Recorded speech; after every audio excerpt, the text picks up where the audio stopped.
gimana ya, bingung gitu ya. Aku juga ini sih tipikal orang yang perlu tahu banget gitu akan tujuannya, akan step by stepnya tuh. Enggak sih, kalau step by step sih yang penting ini sih, aku paham tujuannya aja sih. Jadi kalau aku paham tujuannya tuh kayak mempermudah diriku untuk bisa memahami sesuatu gitu.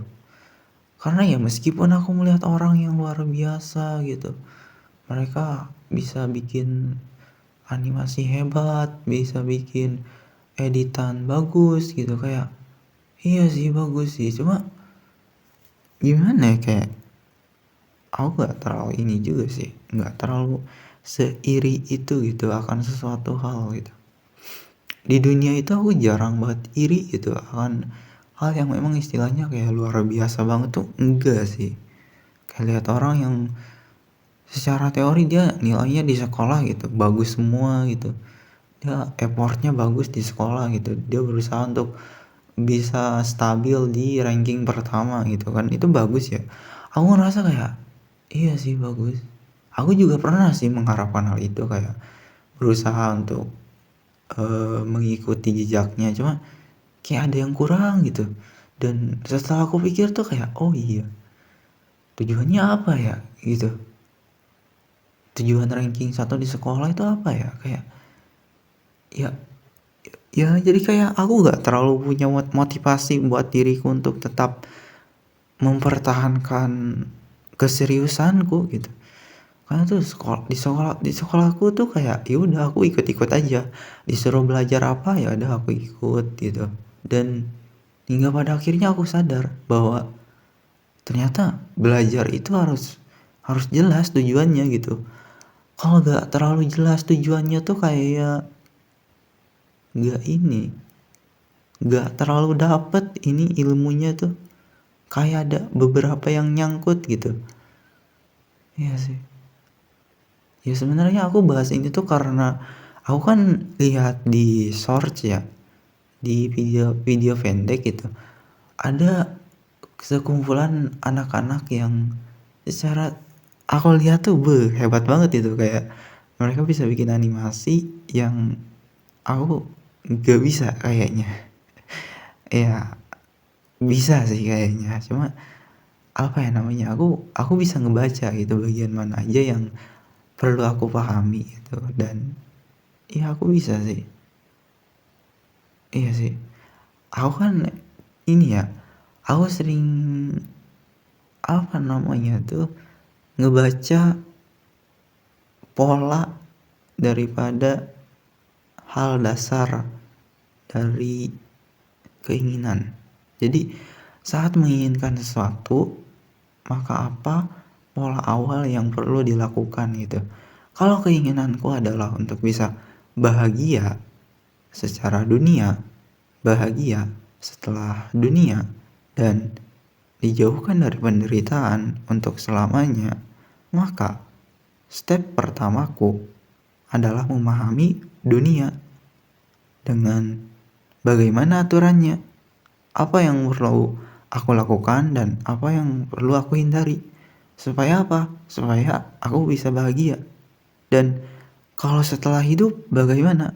Ya kalau setelah hidup ya ada lagi kan, jadi kayak, tapi jujur ya kalau untuk setelah hidup itu definisinya tuh gak ada yang pasti gitu, gak ada yang kepastian absolut tentang menjelaskannya. Makanya meskipun agama itu tidak bisa menjelaskan kepastian absolut akan setelah kematian, setelah kehidupan, tapi kan itu kan menjaga kita untuk bisa mengantisipasi gitu, bahwa mungkin saja kan, jadi ya udah gitu, mengantisipasinya dengan beragama gitu ya. Dan aku ketika mengantisipasi untuk bisa untuk beragama itu kan gak main-main ya, kayak aku harus ikut standar apa nih gitu, harus ngikut arah yang mana, dan bagaimana cara aku menentukan arahnya, dan kompasnya harus bagaimana gitu. Karena peta gitu kan, atau maps gitu. Map itu kan kalau secara kita pahami, kita kan harus punya kompas gitu supaya meskipun bentar, meskipun kompasnya kompas, mapnya misalkan ada banyak, ya kan? Mapnya kan emang ada banyak ya. Agama itu kan bukan hanya satu ya, dan banyak yang menjelaskan setelah kematian itu bagaimana. Tapi kalau kita punya arah, punya kompas, kita bikin kriteria apa saja yang memang kita butuhkan kan, bukan kita butuhkan sih sebenarnya, lebih ke secara rasionalnya aja sih kriterianya itu. Karena kan poin daripada agama kan jangan terlalu jauh dari realitas.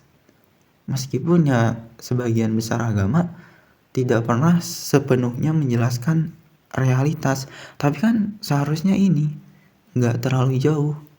Makanya tuh perlu ada 4 filter gitu.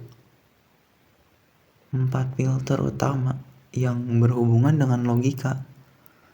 Supaya tuh ini. Lagian juga pemilihan agama secara perasaan itu bukan kesalahan, cuma agak kurang aja sih, kurang diutamakan gitu. Harus lebih ke masuk akalnya dulu kan. Kenapa harus seperti itu ya? Karena apa ya? Ini sih lebih ke bagian awalnya itu kan kita kan nggak tahu apa-apa.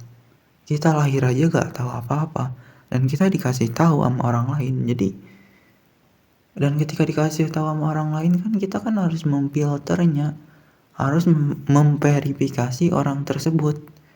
Dia dari mana, seperti apa, kenapa dia bilang kayak gitu. Apakah layak dipercayai atau enggak. Jadi kayak lebih ke ini aja sih, menjaga. Oke, aku jadi ya sejujurnya sih aku cuma jujur apa yang aku rasain aja sih kali ini.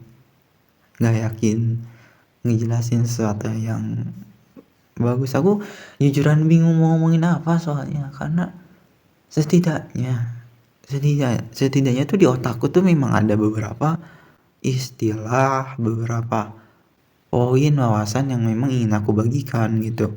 Cuman belum di packing, aku masih mempelajarinya juga gitu supaya bisa dipahami dengan mudah, bisa enak aja sih dipas dipahaminya. Ya udah sih. Adalah itu aja sih. Jadi kalau ditanya kesimpulan apa dari obrolanku kali ini, kesimpulannya tuh sederhana sih. Lebih ke ketika aku tahu kehidupan itu sebentar, dan gak tahu kapan aku akan mati, ya aku pasti bakalan mengantisipasi akan setelah kematian itu seperti apa. Dan aku gak main-main di bagian situ.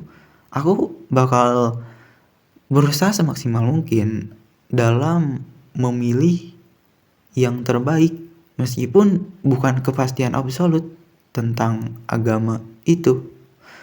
Ya, dan setelah itu pun ya kalau untuk masalah hidup tuh aku gak terlalu ini sih, gak terlalu gimana-gimana gitu. Makanya jarang banget aku iri akan orang lain dalam kasus dunia. Kayak orang lain bisa ngelakuin sesuatu, orang lain bisa dapet duit banyak gitu atau gimana pun, itu kayak gak terlalu gitu loh. Kayak okay, fine gitu. Aku ingin juga gitu kayak mereka bisa menghasilkan uang dengan begitu mudah atau gimana pun itu, kayak ingin, tapi gak seingin banget gitu. Karena ya di dunia yang sementara tuh kayak gak worth it gak sih gitu. Karena kan kemungkinan kita sadar setelah kematian itu gak tertutup. Jadi ya aku lebih antisipasi di bagian sananya aja sih. Ya bukan berarti aku meninggalkan hidup juga. Hidupku juga lagi dioptimalkan dengan ini konten. Dengan jadi content creator dan Ya, konten kreator yang kayak gini. Aku nggak yakin sih sebenarnya konten iya bukan konten Pink juga sih, tapi ini lebih ke konten Pink sih kali ini.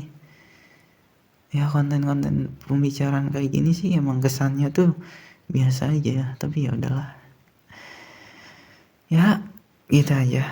Aku minta maaf kalau ada yang salah dan berterima kasih buat kalian yang mengklik, menonton sampai detik ini. Mengklik video ini dan menonton sampai detik ini. Ya udah. Dah.